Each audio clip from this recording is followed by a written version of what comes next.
धर्म का मतलब धरती के धर्म से नहीं होता कि कोई तिलक लगाए, कोई कुछ वस्त्र इत्यादि पहने, वो कुछ भी पहने, लेकिन अगर उसके नेक काम हैं तभी वो धर्मात्मा पुरुष कहलाएगा। मैं इस मार्ग पर बचपन से ही चल रहा हूं, लेकिन अब आगे गंभीर हो गया हूं और इस तक ऊंचाई तक पहुंचाने में कुछ हिसार पुलिस के लोग हैं जिनका मैं धन्यवाद तो कैसे करूं, परमेश्वर उनका धन्यवाद करेगा।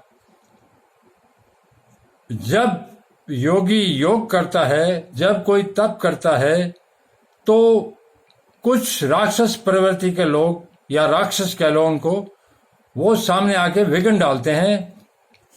और मैं जब तप कर रहा था तो मेरे जीवन के अंदर भी विघ्न डालने के लिए एक पूतना आ गई, जिसका नाम तो मैंने पहले बता चुका हूं। लेकिन उस पूतना से मुझे बचाने के लिए परमेश्वर के वचन है कि तू मेरे मार्ग पर चल। मैं उसके मार्ग पर चल रहा था। अगर इसमें कोई दिक्कत आएगी तो मैं तेरी मदद के लिए धरती पर लश्कर के लश्कर फरिश्ते उतार रखे हैं। अब यह बात साबित हो गई कि परमेश्वर, जब आप धर्म पर चलते हो तो लश्कर के लश्कर आपकी मदद के लिए आगे आ जाते हैं। इस रूप में, फरिश्तों के रूप में, हिसार पुलिस की सुलेखा एएसआई, जो बेटी समान है मेरी, गोकुल एएसआई, डीएसपी डाबास और आईपीएस उपासना यादव ने इस पूतना के चक्रव्यूह से मुझे बाहर निकाला और मुझे उत्तरोत्तर ऊंचाई पर चढ़ा दिया।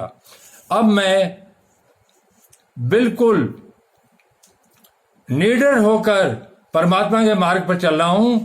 अगर ये लोग मुझे ASI Sulekha, Gokul ASI, DSP Dabas और आईपीएस उपासना मेरी इस पूतना से के चक्रव्यूह से धार्मिक मदद नहीं करते तो मेरे लिए ये रास्ता इतना आसान नहीं था। इसके लिए ये 4 फरिश्ते हैं, सुलेखा, गोकुल, डीएसपी और आईपीएस उपासना, ये परमेश्वर के द्वारा भेजे गए हैं। तो मैं इनके लिए प्रार्थना ही कर सकता हूं, और तो मेरे पास कुछ है नहीं। ऐसे लोग, जब आप धर्म के मार्ग पर चलते हो तो ये आपकी मदद करते हैं अलग अलग कोणों से, बिना कोई जान पहचान के, बिना किसी स्वार्थ के। मुझे भी पहले लगता था कि पुलिस डिपार्टमेंट में भ्रष्ट कर्मचारी है, लेकिन अब मेरा विचार बदल चुका। ऐसा नहीं है।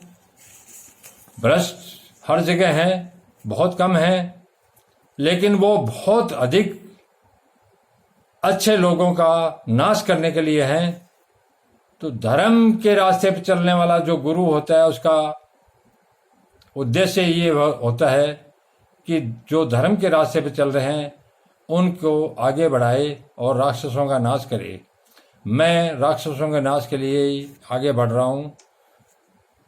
मैं कोई अपने हाथ से बदला नहीं लेता। मैं परमेश्वर से प्रार्थना करता हूं। परमेश्वर का दंड जो है वो बहुत भयानक होता है। बस उसी परमेश्वर के मार्ग पर चल के मैं उसके दंड का इंतजार करता हूं और अपनी आंखों से साक्षात देखता भी हूं।